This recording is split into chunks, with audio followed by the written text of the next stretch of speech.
Hi everyone. So I had a question about or a couple questions about how to use specific features on Canva. And we've used this a lot before, but we're going to go ahead and review just because it's been a while since I've been there to assist you with these in person. So on Canva, when you first go onto the website, sign in with your Google Classroom login. So just use your Google account so you don't have to remember a whole new account. Okay, and then once you're signed in, this is what your page is going to look like. So you have all of these different options. You can see all of your previous designs, you can see different templates you can use, photos, and all this stuff. So the main things that you will need to do are go and find the size that you want first. So there's different ones here that are the ones that people use pretty much the most.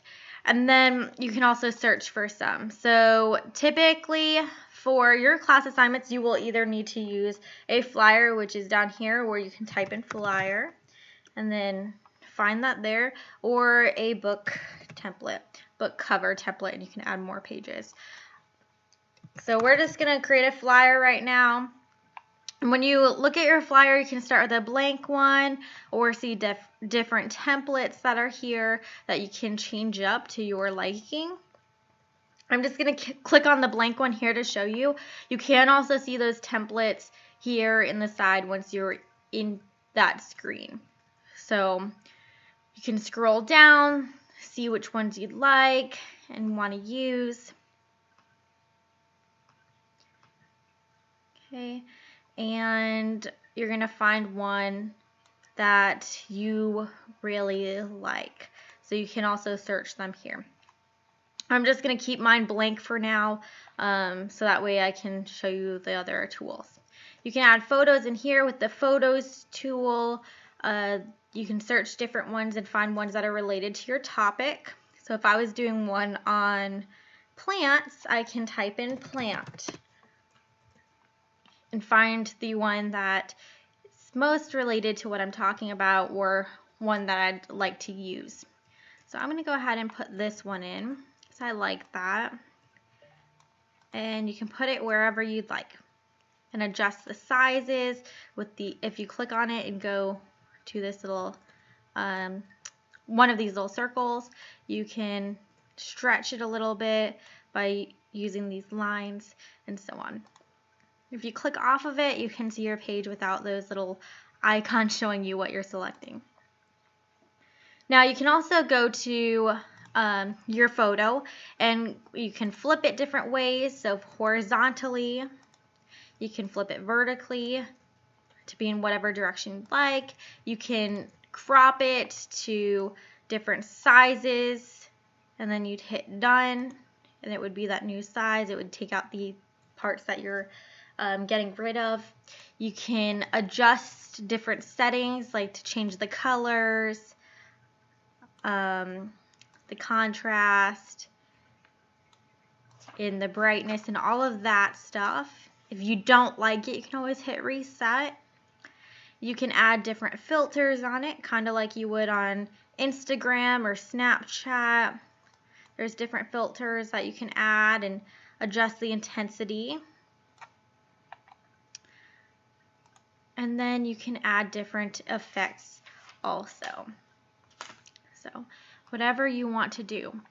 You can also duplicate the image if you want to make multiple ones. You can duplicate that so you don't have to go and find it again. You can change the position, so whether it's in front of another image or behind it. So let's say I like this one and I want to put it behind. I just put position backwards. And then if I want to put it at the top of my page, I'd put top, and then it would put it exactly where I tell it to. There's the little delete trash can, and then there's the transparency, so you can change the opacity. You can also insert different elements. So the elements are going to be little graphics or icons that you can add, so you can see all of them that you've recently used. You can see the featured ones and so on. Do note that when you're looking, there might be some see. Just gonna go. These might not show it since I have a paid program, but some of them might have a little icon in the corner, and that means that they're not free. So only use the free stuff so you don't have to pay for a subscription. Okay, so use whatever icons you'd like. If I were to find an icon that I really, really like, I could... All right, so sorry about that. Now we have our icon or element here. We can do the same thing. So we can adjust the different sizes. We can duplicate it, change the position, transparency, and all that jazz. So I'd put it where I like it, and then adjust whatever I want. Okay, some of these elements you can also change the, if I get one that's not moving, I can show you. So some of these elements, if I go on them, you might be able to change the colors as well. So if you click on these little color boxes, you can change those specific colors in that graphic to whatever you like. And then you could adjust it and move it however you want as well. There's also little elements here that look like this. I'm going to move this in front, so I'm going to put position to front. And this, with these ones, you can easily grab whatever photo you want and move it in there, and it'll take whatever shape you put it in. Oops, accidentally added that one. Okay, so those are really neat to use if you want. There's all kinds of different ones. Okay, so just play around, find things that you'd like. You might look at lines if you're doing different diagrams and see those as well. So pick out what you'd like. I personally sometimes like to highlight some of my images by just adding a little box and positioning it in the back behind it. So it just adds a little bit more flair. I'm going to delete these here.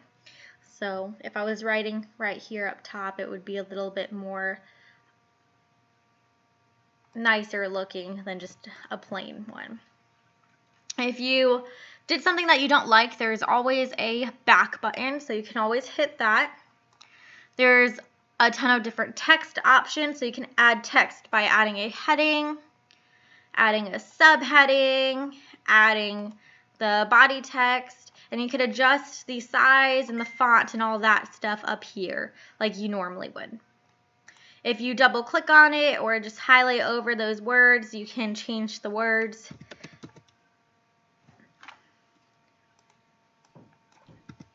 To whatever you'd like in those little boxes. Okay. If you hit any of your icons or words and then hit the shift button, you should be able to click on more. Maybe it's because these are too small. Okay, I'm just going to move these. So if I hit that word, my shift button, I could pick out different things, and then I can group them if I want. So I can group them, and now they're in a group, so I can move them and adjust their sizes and everything without them affecting the scale that I put them at. If you want to ungroup them, you can hit that ungroup button right there as well.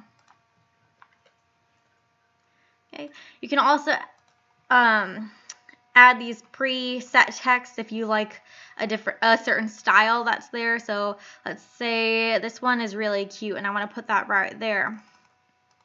And then I could change the words. So that I just changed my words.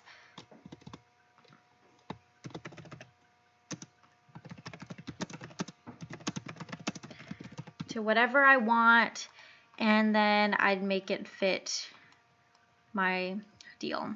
Now if you're moving things, it also comes up with those little pink lines. Those show you where it's at in relation to different things. So I'm just going to put mine in the center. You can add videos on yours. You can add a background. So there's all kinds of neat ones you can choose from. Do green. And then you can upload things to add on to it as well. So that's the breakdown of how to use Canva. When you're done, you can download it different ways, so you can choose different options. If you're doing a picture, you can do a JPEG. If you're doing something else that you want in a PDF, you can do a PDF as well. I usually use the standard, and that works pretty well. You can title it right here, so you'd put your title. So plants are fun is what mine's on. So I just put my title there, whatever assignment it is, or you can go ahead and share it. So if you type in their emails, if you're turning this in Google Classroom, you can just hit this copy link and add that into your assignment as a link. Hopefully this helps. If you have more questions, just let me know and I'll be happy to help guide you through this. Have a wonderful day.